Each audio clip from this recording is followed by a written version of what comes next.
Must be nice. Must be nice, yeah, must be sweet when that hard work pays for these tires and concrete. Jet boats flying side by sides in the mud, pouring out a Mountain Dew for the boys and the fun.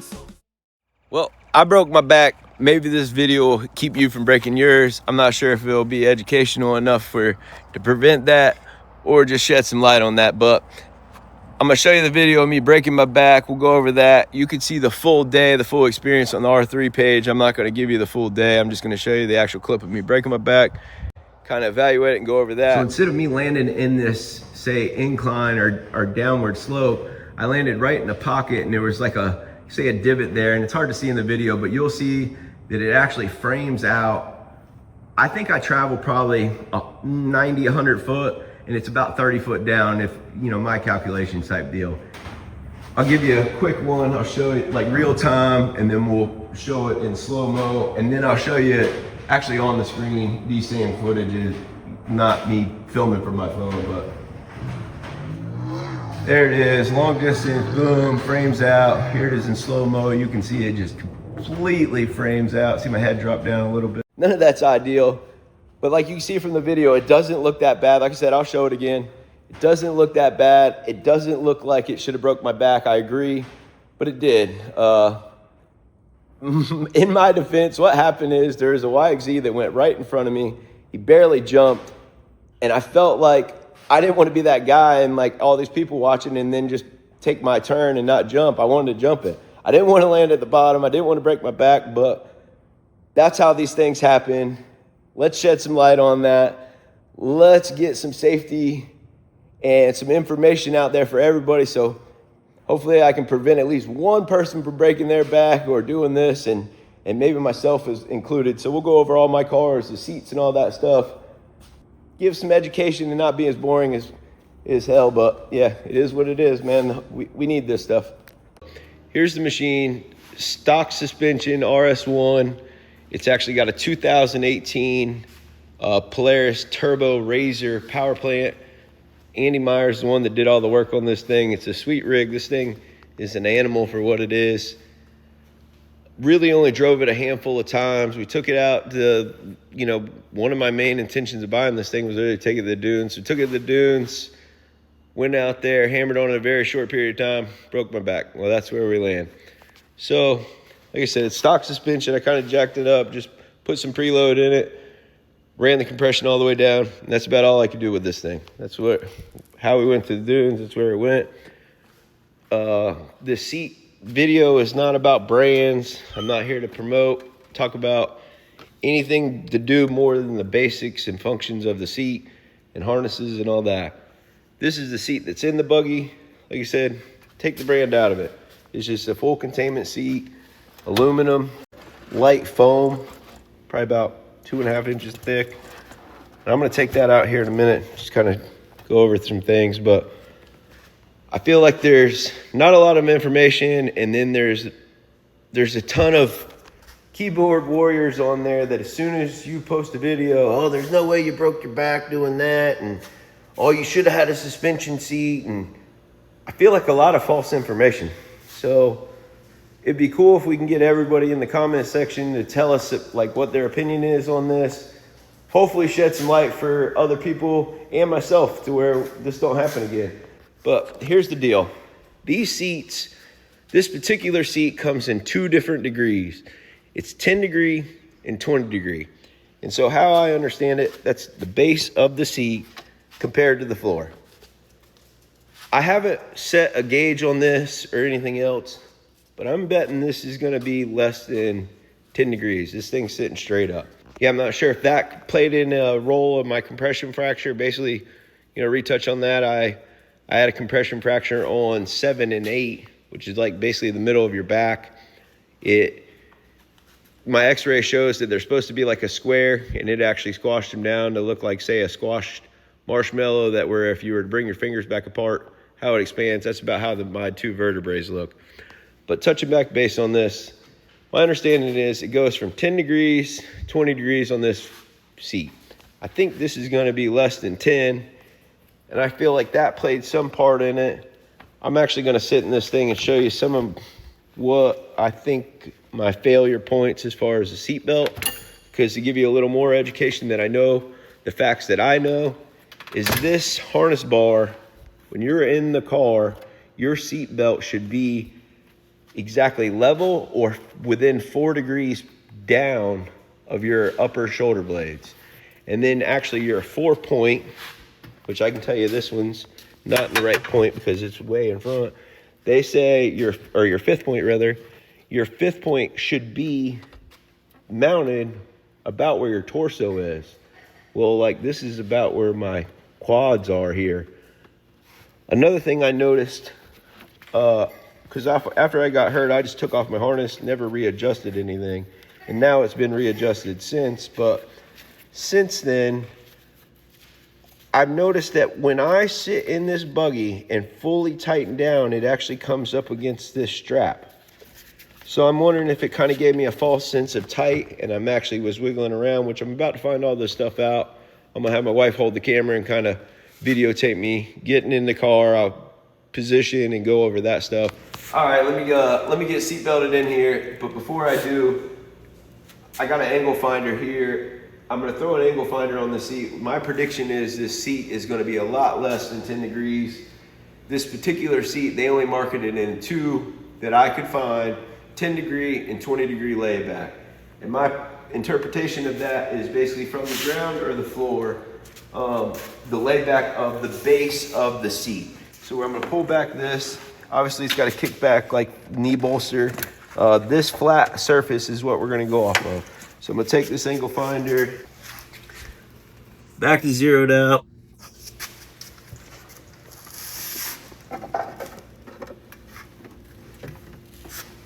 Two, 2.4, 2.3 degrees. So just like I said, this thing is almost exactly straight up and down.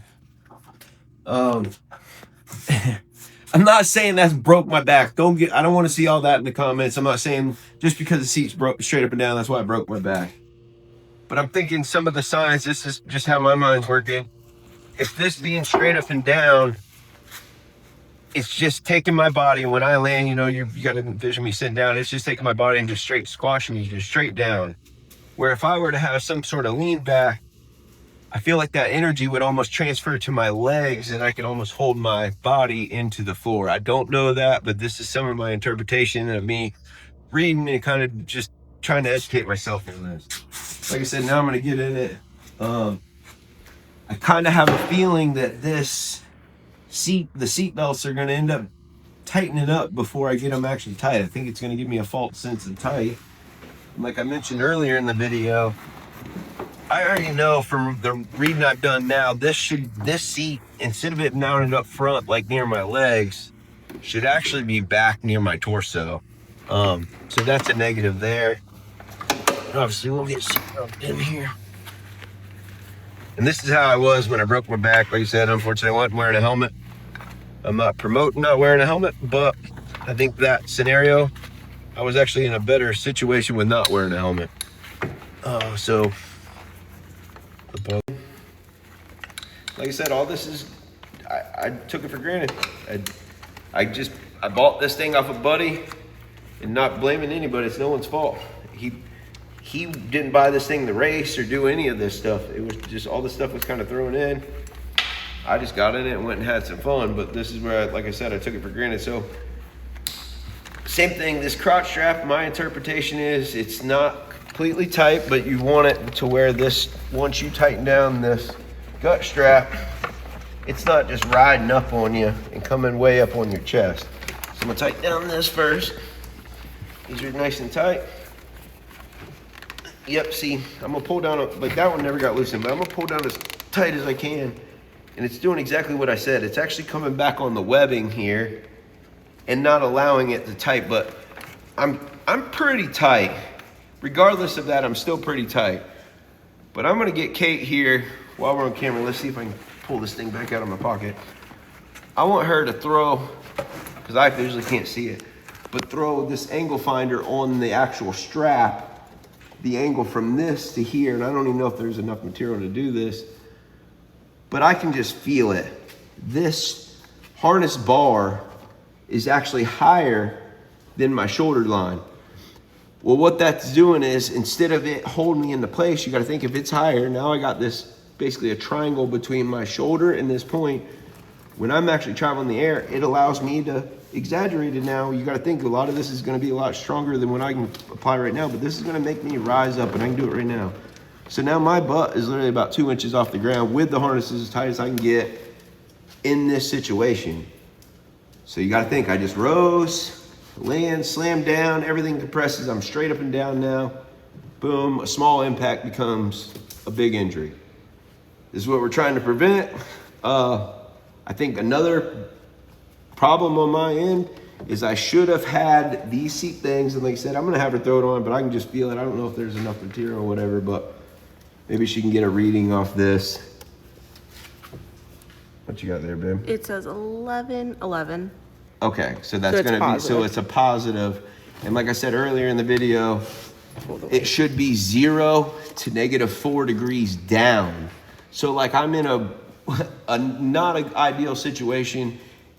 And there again, I know this video is boring, I'm sorry, but I think this has got to be addressed. This needs to be shared and addressed, not just for my benefit, but for everybody's benefit. Just hope to prevent other people from doing this thing. And then just the negligence. If you're going to be doing rad and extreme stuff, jumping, doing this type of stuff, I think you need to, you know, at least be educated in it to be aware, and then you can make your decisions based on that.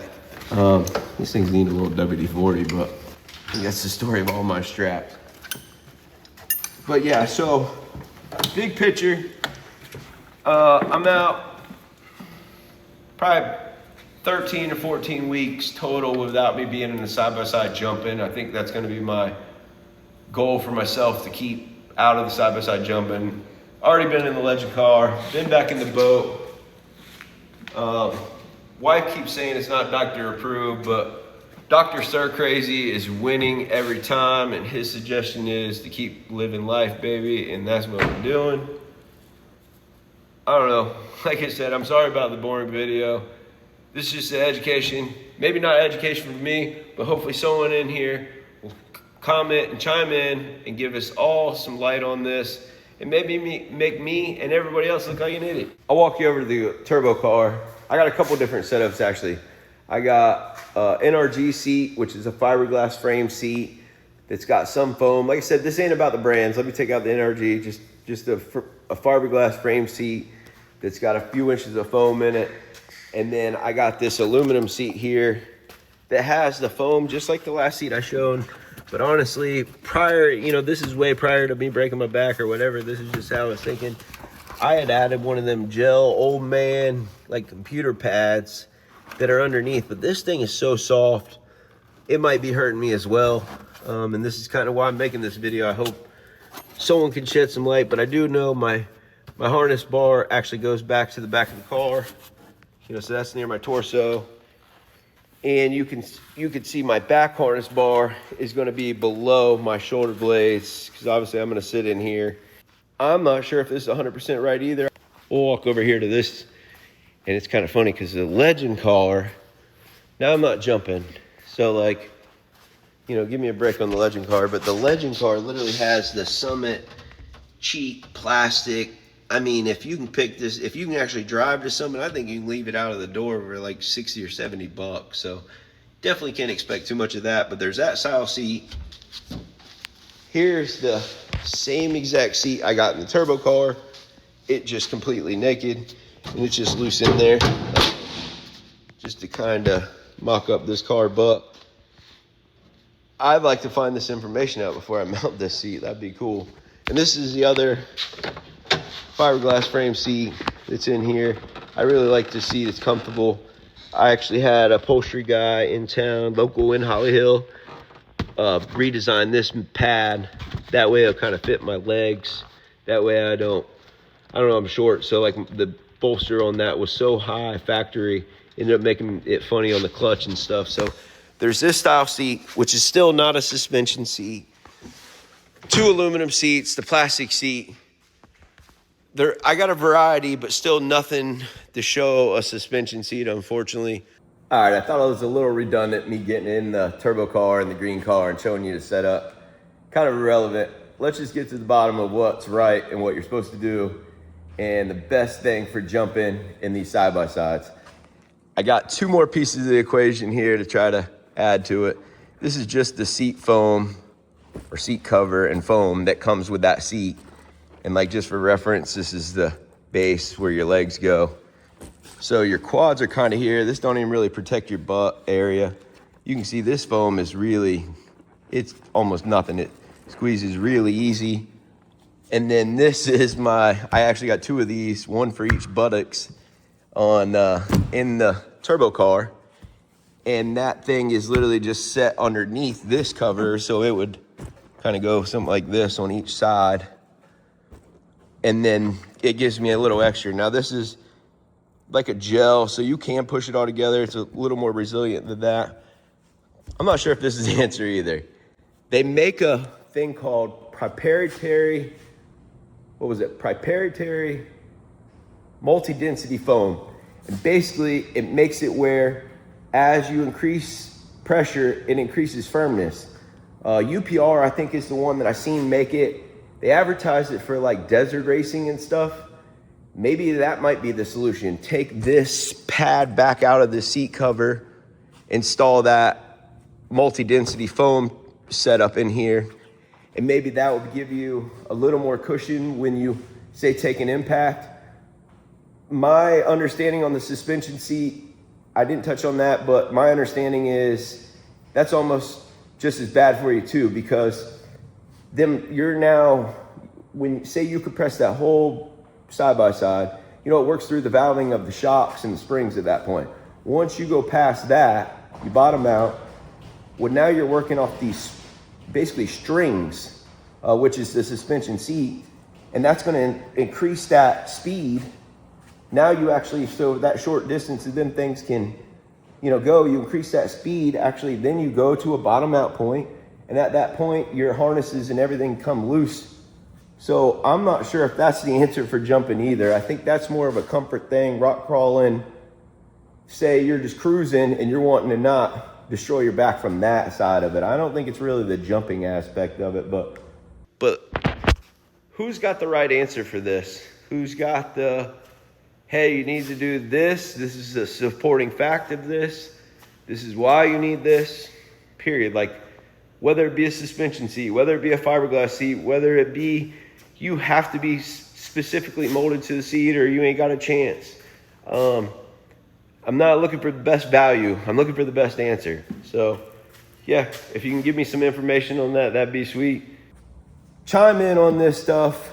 Let's get to the bottom of this. Help me out. Help everybody out. I don't want to break my back again, and I don't want to see any of my friends break theirs. So let's get this dialed in. Share this video. Hopefully someone with some real knowledge can correct me if I'm wrong on any of this stuff or chime in and add to it. But that's all we're looking for. And keep watching. Must be nice, baby. Come on.